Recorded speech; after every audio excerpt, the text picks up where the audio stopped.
Nintendo Switch 2 is here. It's interesting, maybe a wee bit expensive, but there are reasons why. See, the original Switch dropped 8 years ago and it was considered an amazing deal back then. The Switch 2, not so much. So, what was different back then? Why was the Switch a budget option while the Switch 2 pushes the most expensive games in the industry? How did the Switch fit in with the competition back then? And how does the Switch 2 exceed the competition now? So, ladies and dirty doggy gentlemen, let's take a look at how the Switch came from arcade doohickey to currently not so arcade doohickey. Okay, please subscribe if you like this video games, or Steven Universe. I don't care which it is, just subscribe, bestie. The original Nintendo Switch launched back in March of 2017, during what my grandmother would aptly describe as Nintendo's darkest hours. I mean, we all know this. The Wii U had tanked, the 3DS was still afloat, but barely. 75 million down from 154 million ain't exactly the greatest thing ever. See, Nintendo desperately needed people to buy their next console, being in a situation where 3DS sales were quickly dipping. Nintendogs were in no condition to be demanding exorbitant prices. Consumer trust in Nintendo was at an all-time low, the PS4 was booming, the Xbox One sucked on a monkey's balls but was still doing better than the Wii U. They knew they had to undercut these guys, all these competitors, and they did this by making the Switch as powerful as a baked potato. Oh, hell no! Please stop the music. Okay, it's a bit more complex than that. I'll explain, mama.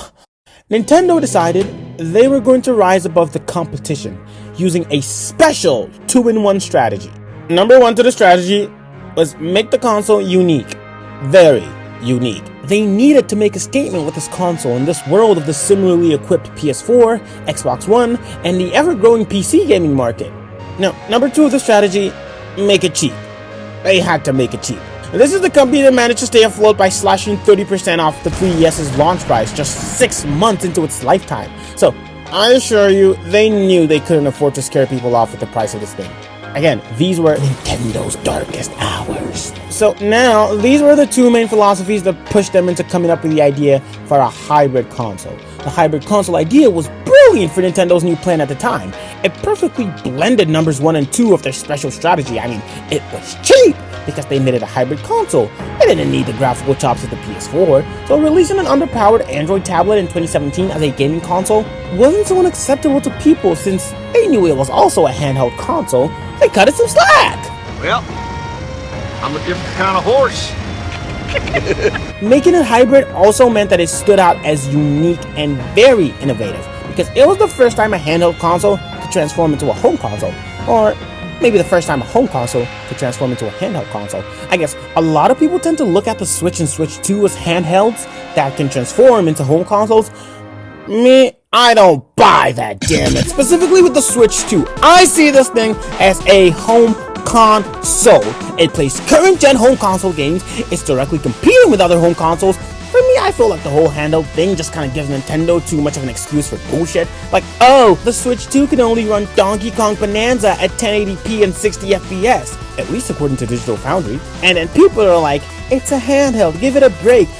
What the fuck, give me a break, damn it! The thing costs more than other home consoles. Like, don't get me wrong here. I don't think the Switch 2 in itself is overpriced. Not at all. I think $450 USD is fair. A bit expensive, but fair. I would have guessed they'd go for $400, but honestly, for something that's about as powerful as the PS4 Pro and can also become a handheld, I don't think that's a terrible price. But the thing is, if I'm paying home console price for this thing, even if it's not as powerful as the PS5, obviously, which it was never going to be, I don't want to hear people say, oh, it's just a handheld. Like, what the fuck? It's a goddamn handheld that costs $450. Okay, I know, I just went on a whole mini rant, but just FYI, I don't care that much about DK Bananza being 1080p, if it actually is. I mean, I would like for all first-party Switch 2 games to be at least 1440p, but it looks like it has proper anti-aliasing, and it does still look better than Switch games do, so graphical bitching aside, back to the plot. Nintendo eventually proceeded with their 2-stage plan and released this thing. Boy, oh boy. Good thing people love a good deal because it has currently sold over 150 million units. Yeah, it's the third best-selling gaming device of all time. But with the Switch 2, they're taking the opposite approach here. Okay, cue the rock music slash. They got all pompous, They went full Sony during the PS3 era, baby. Console went up from 350 to 450. Games went up from 60 to 80. Fuck all y'all brokies. The Nintendo is officially the console of the super abundant, brother. Nintendo said, if you're broke, then you can go choke on a Switch with no C button to poke. Goddamn! No, they actually said this. I mean, I think people are blowing this out of proportion, partly thanks to clickbaity headlines. In actuality, they were just saying how they're going to keep supporting the Switch 1 since they know not everyone will be ready to take that financial leap, and that's very fair. But I think it's interesting how the price is significantly more than the original Switch was. Not a bad price, especially considering the capabilities of this thing. Metroid at 4K 60 frames. But you can tell Nintendo understand that they are currently experiencing the opposite of what happened during the launch of the Switch 1. How so? Let me explain, baba.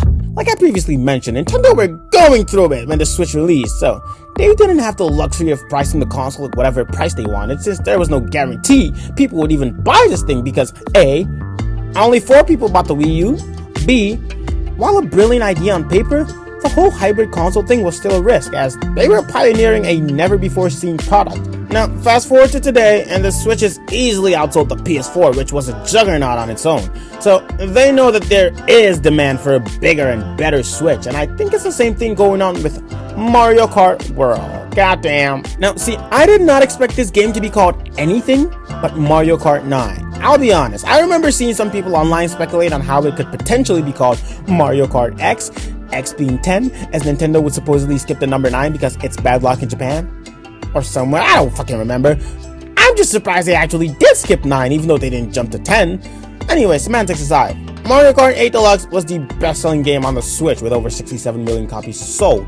To put that into perspective, mama, literally over 6 times more than Sony's blockbuster Spider-Man 2 sold. And that's a big reason for them pushing the new Mario Kart as the helm of the Nintendo Switch 2. It's plastered all over the marketing for this thing. The last one sold so well, it's that simple. And that's what's also giving them the confidence to charge 80 Great American dollars for one game. Like, goddamn. PS5 and Series X games bumped up to 70, and Nintendo actually did the same for Tears of the Kingdom, which still sold over 20 million copies, so I see why they're doing this. But why is the Switch 2, which frankly is less powerful than the PS5, breaking that $70 point? It makes no sense. The games are not as expensive to make. Like, the PS5 was a new console generation, so I guess you could argue that games are getting more expensive to manufacture. But I'll be damned if I believe that Mario Kart World was more expensive to make than The Last of Us 2 on PS4. Not PS5, PS4. I mean, big bad boy Dom Doobly Doggy Bowser stated that this is variable pricing and that not all new Switch 2 games will be $80. Clearly, obviously, we already knew that because Donkey Kong Bananza is 70, but still, fuck them. Fuck them all in Nintendo. Also, Nintendo games never go on sale. And they made the Pro Controller $10 more expensive, so fuck them again. But goddamn, I do want to try that HD Rumble 2, though. I'm not gonna lie, the haptic feedback on that DualSense be hitting. I'm watching all these videos about the Switch 2, I'm looking at my Switch OLED, and all I can do is sigh. I don't even want to play that thing anymore. All in all, the Switch 2 does seem to be an amazing upgrade, and basically what every Switch fan has been asking for. I guess my main gripe with it, apart from the game prices, would be that the fucking Joy-Con analog sticks still aren't Hall effect. And from what I've heard, even though they're bigger, smoother to move around, and have more travel, they still aren't full analog sticks and still kind of feel like the original Joy-Con sticks, so they may still feel a bit unreinforced and wobbly, but hey, I've never laid a goddamn hand on the Switch 2 thing, so I can't really tell you what it feels like. But fear not, because I'll be getting one. But I'll also be getting a life-size statue of Ross Lynch and leaving it at my front door asking for donations.